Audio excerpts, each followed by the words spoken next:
Hi students, today we see fourth class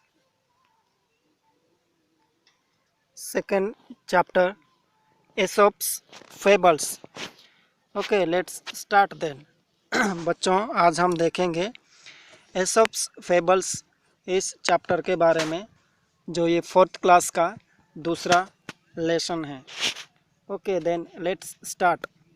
एसोप्स fables. Fables वो होता है जो हमारे मम्मी पापा या बड़े बुजुर्ग हमको सुनाते हैं, जो कहानियाँ हमको सुनाते हैं, जिसे हम लोक कथा के नाम से जानते हैं. तो उस चीज़ को हम फेबल्स कहते हैं. यानी ये फेबल्स जो होते हैं ये लिखित में नहीं रहते हैं, जो हमारे बड़े बुजुर्ग सिर्फ मुंह से मतलब याद करके हमको सुनाते हैं. तो इस चीज़ को हम फेबल्स कहते हैं. तो कुछ इसी तरह के जो कहानियाँ यहाँ पर दो फेबल्स है उसके बारे में हम आज देखेंगे. Okay, fables to Aesop's fables. So here is fables meaning also we learn. So let's start then. Fables are short stories that have a moral message for us, something to learn and keep in mind as we grow up. Most of the fables have animal characters who think and act just as uh, like human beings. मतलब हम fables जो होता है वो यही होता है कि फेबल्स लोक कथा जो होती है उसको सुनने के बाद हमको उससे कुछ सीख मिलती है, यानी मोरल मैसेज यानी अच्छी बातें हमको उनमें से सीखने के लिए मिलते हैं, और इसी को हम फेबल्स कहते हैं. जब हम बड़े होते हैं तो उनमें से हमको वो मैसेज हमको याद हो जाता है, मतलब याद रह जाता है. ज़्यादातर हम फेबल्स में हम देखते हैं कि कैरेक्टर्स यानी उसमें जो काम करने वाले जो रहते हैं ज़्यादातर एनिमल्स हमको नज़र आते हैं. तो वो एनिमल्स जो रहते हैं वो अभी हम कोई भी कार्टून वीडियो देखते हैं तो उसमें हमको बहुत सारे कार्टून जो होते हैं वो बोलते नज़र आते हैं. ठीक उसी तरह के जो इस फेबल में भी ऐसे जब कहानी बोलते हैं तो उसमें भी ये कहानियाँ जो कैरेक्टर जो रहते हैं वो बोलते हैं जस्ट लाइक ए ह्यूमन, यानी इंसानों की तरह वो बोलते हैं. It is believed that many of the fables were first told by a wise person called Aesop. Wise person मतलब होता है बहुत ही ज्ञानी व्यक्ति. तो उन ज़माने में एसप नाम का एक ज्ञानी व्यक्ति हुआ करता था.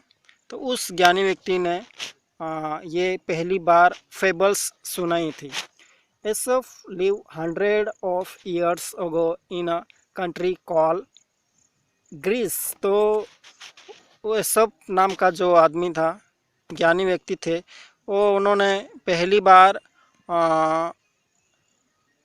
कहानियाँ सुनाने शुरू किया था. तो वो किस देश का रहने वाला था? तो क्वेश्चन यही रहता है कि वो अभी हम जानेंगे तो कौन से देश में रहने वाले, कौन से देश से वो बिलोंग्स करते थे.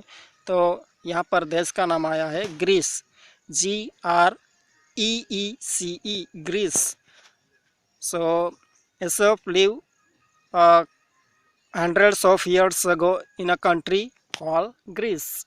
His stories become so popular that people pass them from generation to generation. यहाँ पर जनरेशन एक वर्ड आया है. तो जनरेशन का मतलब होता है पीढ़ी, यानी एक पीढ़ी निकल गई तो दूसरी पीढ़ी का मतलब यही होता है कि बच्चों हमारे मम्मी पापा छोटे थे तो वो बड़े हुए, उसके बाद बुज़ुर्ग हुए, वैसे ही हमारे दादा दादी भी छोटे थे तो छोटे करके बड़े हुए, बड़े करके जवान, फिर बूढ़े हुए, वैसे हमारे मम्मी पापा भी. तो उस चीज़ को हम जनरेशन कहेंगे, यानी पीढ़ी दर पीढ़ी वो बात चलती रहती है. तो यहाँ पर आई होप जनरेशन का मीनिंग आपको पता चल गया होगा।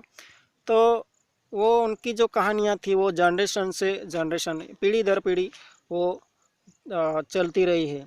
Many proverbs and saying that we use today are based on this fables, या टू वेल नोन फेबल्स।